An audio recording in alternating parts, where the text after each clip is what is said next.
guys, it's Ty the dog guy here, and today we got this dog in for boot camp. He's coming to stay with us, and as you can see, everybody he saw, he was barking at, lunging at. This is a dog that has a bite history, and so towards people, towards dogs, he was barking and lunging at everyone from the get-go.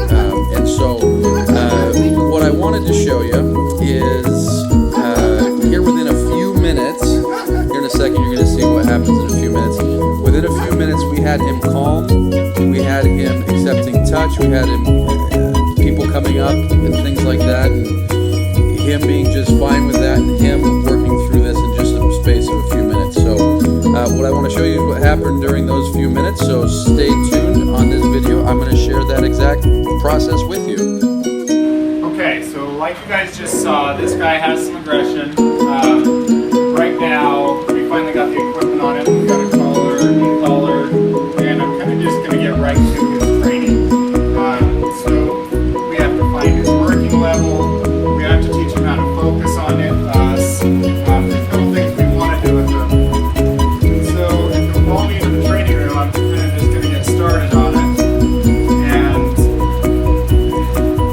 we can make this leash aggression go away pretty soon.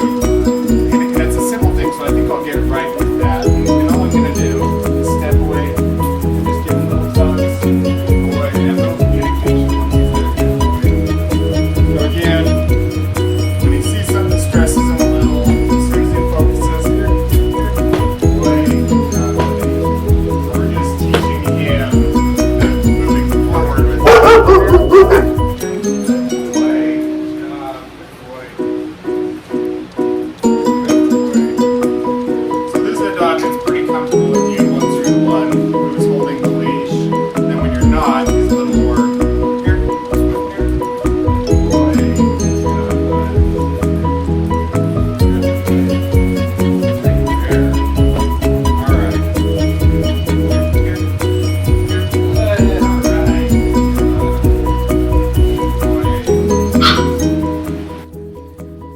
Just to kind of mix things up, we've changed venue, and we're going to put more pressure on him right now. And when we say put pressure on him, we're not talking about like being a jerk and making it hard. What we're doing is just doing stuff that typically he flips out at. You know, somebody approaching, somebody looking, somebody making a little noise.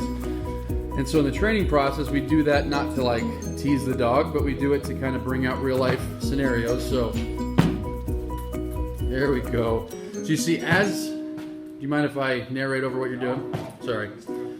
So as the dog is starting to fixate a little bit on me, Joe uses a little bit of pressure on his side. So the dog is feeling pressure no matter what, right? You know, so the person approaching makes him feel pressure. And so he's feeling this pressure. And so we're using a different type of pressure to teach him, there we go, to teach him how to actually focus on the handler rather than the focus on the cause of his stress.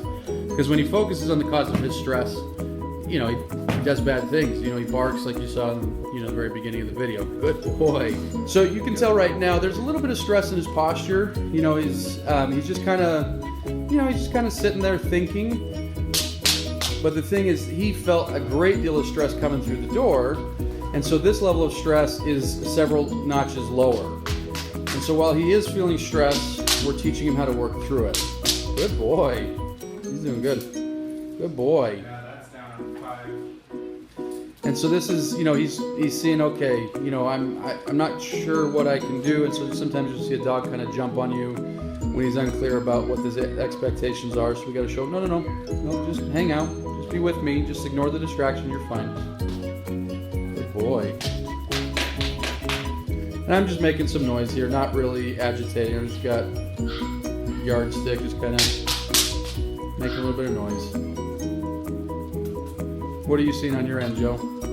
It's about the same thing. So he became sensitive really quick to the e-collar at a certain point. So we don't have, it's not on too loose, so we know that didn't happen. I think it just, his awareness became different. As he became, because he was in the room for a while. So the collar started to be the most pressing thing. So what we have is a little bit of fallout from him not understanding the equipment. And what we need to do is just work him through it. So I'm down on a 2 on the stem on the e-collar. And then we're just going to do some pressure release from here on out to create deeper understanding, kind of undo So at this point, Joe continued working the dog, just doing some directional changes, doing some focus work. Focus is the enemy of aggression. Focus is the enemy of barking. Focus is the enemy of so many things. And we create focus through what we call spatial awareness, teaching the dog to be aware of their space as it relates to us. And so here we're using very light pressure with the leash, very light pressure with the e-collar, and teaching the dog, just pay attention to me.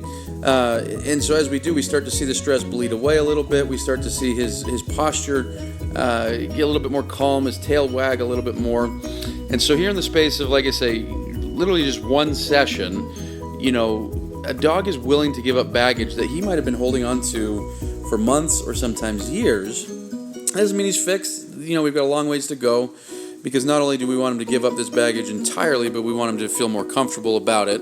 And so right now he's giving up the baggage because he's putting all this focus on Joe. Because Joe is speaking the language of focus, telling him, here's how you pay attention to me. We move in the opposite direction. You pay attention, light pressure, and oh look, when you do pay attention, look, things work out really well. And so again, a little bit more relaxing of the body language there. So in any case, over the next few weeks, we're going to work on a lot more focus work, getting him around his stressors and showing him how to just deal with this stuff.